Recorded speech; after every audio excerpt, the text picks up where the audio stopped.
नमस्कार। मैले भन्नै पर्ने केही विषय लिएर आज तपाईहरु समक्ष आएको छु। विशेष यो स्यामसन तामाङ प्रकरण विषय हो। यसबाहेक मैले भन्नुपर्ने अरु पनि विषयहरू छन्, तर म आज ती विषयहरूलाई उल्लेख गर्दिन। म विगत केही दिन मिडियाबाट मैले भन्नै पर्ने कुराहरूबाट केही टाढा रहेको थिएँ, किनभने देशमा युद्ध चलिरहेको थियो। भारत पाक युद्धको कारणले गर्दाखेरि हाम्रा यहाँका झिना मसिना कुराहरू राष्ट्रहित भन्दा ठूला हुन सक्दैनन्। त्यसले गर्दा मैले हाम्रा कुराहरूलाई केही पन्छाएर देशको यस युद्धमा मौन रहेर मैले विशेष सिपाहीहरूलाई, सेनालाई हौसला अफजाई गर्ने कुराहरू गरे। फेक खबरहरूबाट म वञ्चित रहेँ, टाढो रहेँ। त आज सीज फायरको, भारत पाक युद्धमा सीज फायरको कुरा घोषणा भइसकेपछि म पुनः पहिले चाहिँ तपाईहरु समक्ष आएको छु र आजको मेरो पहिलो विषय नै मैले उठाइहाल्नुपर्ने विषय रहेकोले स्यामसन तामाङ प्रकरणमा म आउँदैछु र मेरो केही प्रश्नहरू पनि छ सिक्किम सरकारलाई, सिक्किम अनि दार्जिलिङका केही मिडियाका साथीहरूलाई। म मेरो प्रश्न उठाउनु भन्दा अघि यस घटनालाई क्रमबद्ध रूपमा राख्न चाहन्छु छोटोमा। यसै वर्ष 2025 को जनवरी 15 तारिखदेखि जनवरी 27 तारिखसम्म स्यामसन तामाङले खस समुदायको विरुद्धमा उनको सोशल मिडिया एकाउन्टमा, फेसबुकमा खुलेरै विवादित बयानहरू दिइरहे। भन्दैछु म 15 जनवरीदेखि 27 जनवरीसम्म निरन्तर विवादित बयानहरू लेखे, बोले। फेब्रुअरी 1 तारिख अझै एउटा विवादित भिडियो खस समुदाय विरोधी उसको फेसबुकमा आयो। एउटा स्थानीय फेसबुक च्यानलले त्यस विवादित भिडियोलाई प्रसारण गरेछ, जुन फरवरी 2 तारिख चाहिँ एकदमै भाइरल भयो अनि आक्रोशित खस समुदायहरूद्वारा विभिन्न स्थानमा, विभिन्न राज्यमा स्यामसन तामाङ विरुद्धमा एफआईआर गरे। विशेष बंगाल अनि सिक्किममा। सिक्किमले सुरु गरे एफआईआरको क्रम। लगातार दबाव थियो, स्यामसन तामाङ एब्सकन्डिङ भयो, भाग्यो। 17 तारिख विधानसभामा मैले यसबारेमा जानकारी दिएँ। 20 फरवरी सिक्किम पुलिसले उसलाई बोधगयाबाट पक्राउ गर्यो। अब टर्निङ पोइन्ट आउँछ हेर्नुस् है। र यहाँदेखि उता भन्नु अगाडि म मेरो सन्दर्भमा, जसले अब मलाई नयाँ रूपले हेरिरहनु भएको छ, धेरैजना मसँग, अब सबै त मसँग परिचित हुन्छन् भन्ने छैनन् है। म खरसाङको विधायक। म मेरो बारेमा केही भन्न चाहन्छु। जनजाति हुनबाट छुटेका सबै गोर्खा समुदायलाई नै जनजाति बनाउने दिशामा म निरन्तर काम गरिरहेको छु, लागि परेको छु। म एउटा जनप्रतिनिधि हो अनि म स्वयं चाहिँ खस समुदायमा जन्मिएको खस गोर्खा हो। म जब सम्पूर्ण गोर्खा जातिलाई नै माया गरेर काम गरिरहेको, राजनीति गरिरहेको छु भने म मेरो समुदाय खसलाई त माया नगर्ने मैले कुरा आउँदैन है। गोर्खा जातिका 100% जात गोष्ठी नै जनजाति हुनुपर्छ भन्ने मेरो माग रहेको छ। यस सन्दर्भमा मैले दीर्घ दिनदेखि केन्द्र अनि राज्यसँग मेरो निरन्तर पत्राचार लगायत भेटघाटहरू गरिरहेकै छु। अब पुनः फेरि फर्केर आउन है। पुनः 20 फरवरीको दिन सिक्किम पुलिसले स्यामसन तामाङलाई बोधगयाबाट पक्राउ गरेर ल्यायो। हेर्नुहोस् है, पुलिस हिरासतमा भएको स्यामसन तामाङले सिक्किम पुलिसको उपस्थितिमा सिक्किमको प्रवेशद्वार रम्फूमा एउटा प्रेस बयान दियो, निकै लामो प्रेस बयान दियो।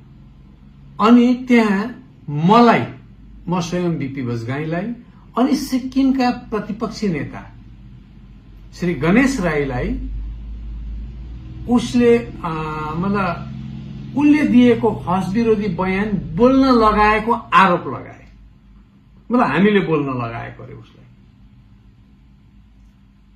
अब त्योभन्दा पहिला फेसबुकमा उसले मलाई तमाम गाली गरेको, मलाई विदेशी भनेको, कता कता चिठी मेरो विरुद्धमा इलेक्सन कमिसनतिर चिठी लेखेको त्यही पिरियडको फेसबुकमा छ है, रेकर्ड छ। अनि सिक्किम अनि दार्जिलिङ यो जुन चाहिँ अब मलाई र सिक्किमको प्रतिपक्षी नेतालाई यसरी आरोप लगाएको एउटा हिनियस क्राइममा, एउटा जाति विरोधी बयान दिएको हिनियस क्राइममा आरोप लगाएको जुन चाहिँ भिडियो छ सामसन तामाङको, त्यो भिडियो त एउटा विशेष न्यूज च्यानलले लिएको थियो, तर त्यो ऊ एजेन्सी थिएन। तर त्यो भिडियो सिक्किम अनि दार्जिलिङको अधिकांश मिडियाहरूले चलाए। इमेज टार्निस भयो हाम्रो, क्या अधिकांश मिडियाले चलाए, खुब चलाए त्यो भिडियो दिनभरि। यति साह्रो फोन आयो हामीलाई, के गर्नुभएको तपाईहरुले भन्ने। ठिकै छ, हामीले तत्काल यो कुराको खण्डन गर्यौं। सिक्किममा उहाँले आफ्नो पाराले गर्नुभयो, मैले सुन्ने बित्तिकै मेरो आफ्नो संज्ञान अनुसार मैले त्यो कुराको खण्डन गरेँ। कसरी गरेँ, के गरेँ, म अहिले त्यता जाँदिन है। अब म एउटा विशेष व्यक्तिको नाम लिन चाहन्छु। 22 फरवरीको दिन, 20 फरवरी उसले हामीलाई आरोप लगायो, अब ऊ हिरासतमा छ है सामसन तामाङ। 22 फरवरीको दिन 2025 सामसन तामाङको चरित्र बारेमा प्रकाश पार्दै एकजना आशिष राई भन्ने व्यक्तिले फेसबुकमा सामसन तामाङ बारेमा खुलासा गर्दै तामाङलाई उसकै चरित्रको कारणले गाउँलेहरूले गाउँबाट निकालेको बयान दिए। बिहान फेसबुकमै यो भिडियो उसले 21 तारिक बनाएको रहेछ। त्यो भिडियोमा उल्लेख गरेको छ अघिल्लो दिन बनाएको कुरा। मतलब सामसन तामाङ कस्तो व्यक्ति, उसलाई विश्वास गर्ने लायकको व्यक्ति हो होइन भन्ने कुरामा सामसन तामाङको गाउँमा गएर उसले त्यस्तो भिडियो बनाएर सोसियल मिडियामा हाल्यो। यो कुरालाई एकछिन यहीँ रोक्छु। तर यो तमाम विषयमा सामसन तामाङ प्रकरणमा मैले निरन्तर भन्दै आएको कुरा के हो भने सामसन तामाङ एक्लै छैन भन्दैछु। यो कोअर्डिनेटेड इफोर्ट हो यो। अनि हामीलाई राजनीतिक रूपले क्षति पुर्याउन यो मिडिया एम्प्लिफिकेसन पनि हो। यो मिडिया एम्प्लिफाई गरेको, अनि यो कुनै ब्याकिङ बेयर हुन सक्दैन, कुनै योजनाको हिस्सा हो भन्दैछु। अब यस पछाडि खसहरूमा एउटा ठूलो खैला बैला आयो, सामसन तामाङले यस्तो भन्यो उस्तो भन्यो, विरोध भयो, के भयो।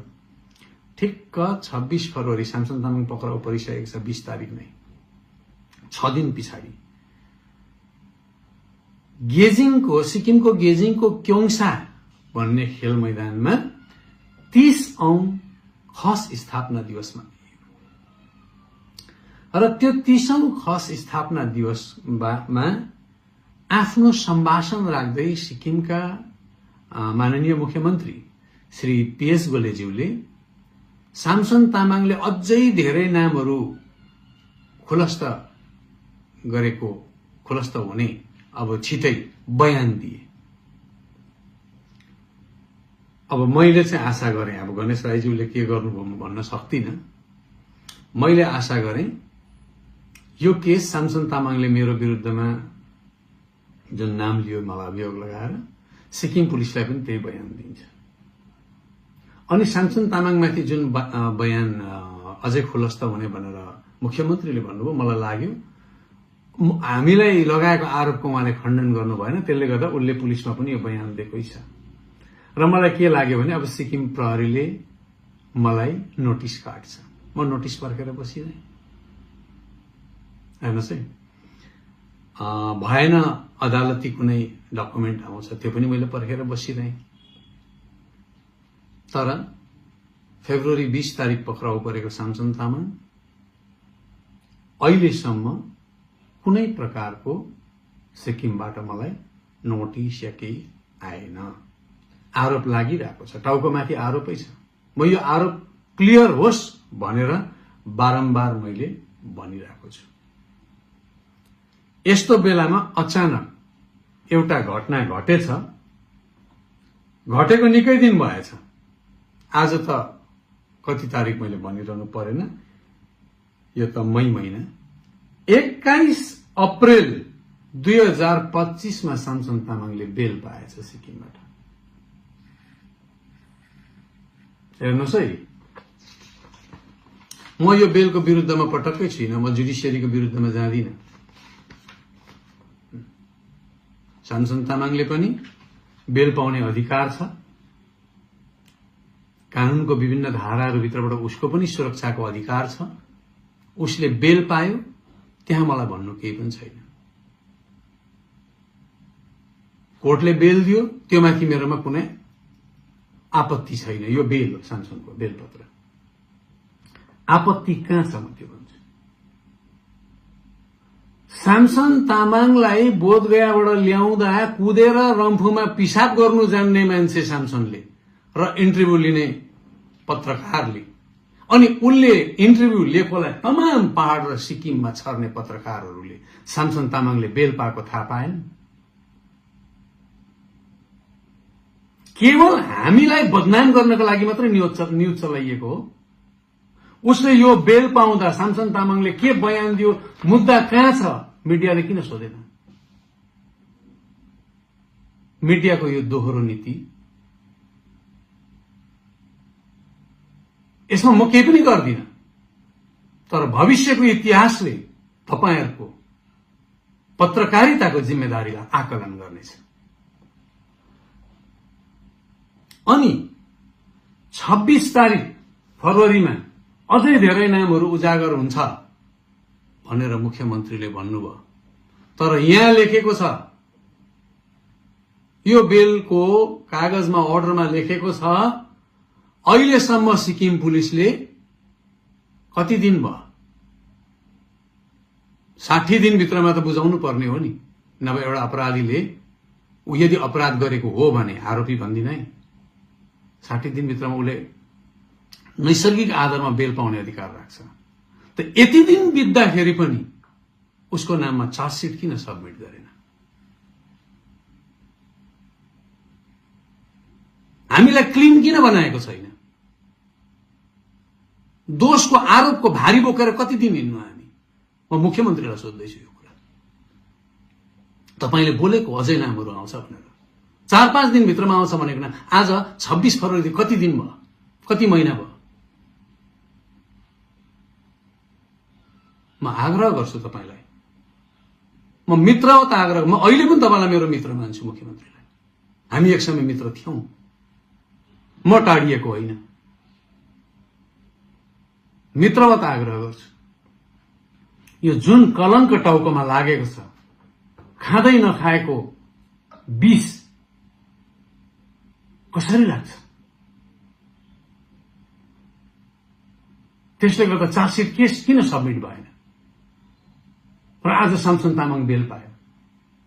ऊ बेल पायो, उसले नराम्रो गर्यो म भन्दिन, सामसन तामाङलाई आरोप लाउँदिन, तर उसले बेल पाइसके पछाडि जसले सामसन तामाङको चरित्रबारे प्रकाश पारेको थियो, आज ऊ माथि आक्रमण भएको छ। म सामसनले गरे भन्दिन, कसैले कसैले त हौसला पाएरै गरे होला नि त।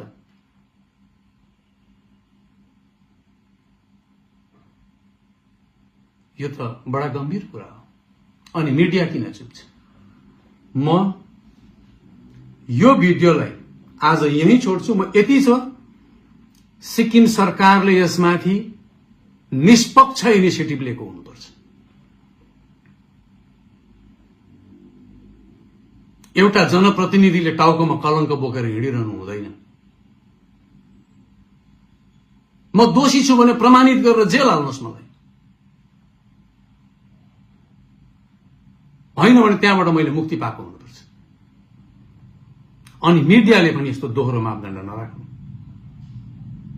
कसैलाई बदनाम हुँदैछ भने सबले देखाउने, तर त्यो मान्छेमाथि कुनै एक्सन भएको छैन, कुनै चार्जसिट सबमिट भएको छैन, यत्रो दिन बित्दा पनि, अनि उसले बेल पायो, कसैलाई थाहै छैन। यो कति दुःखद कुरा हो। म पनि मिडिया कर्मी थिएँ एक समय, एटलिस्ट मैले मेरो जीवनमा यस्तो गरिनँ। र मिडियाका साथीहरूले पनि मेरो बयानलाई लिएर मन नदुखाइदिने, मन दुखाउने अधिकार मलाई छ। अनि मेरो वैचारिक मित्र भनेर तपाईले मलाई भन्नुभएको थियो एक समय मुख्यमन्त्रीले, र मेरो वैचारिक मित्रले पनि मेरो बयान सुनेर मन नदुखाइदिने, किनभने मलाई बोलेको छ। न्याय दिने काम तपाईको हो। यति भन्दै म आज बिदा लिन्छु। थुप्रै यस्ता विषयहरू आएका छन् अन्य, जसलाई म अर्को दिन भन्दै जानेछु। धन्यवाद।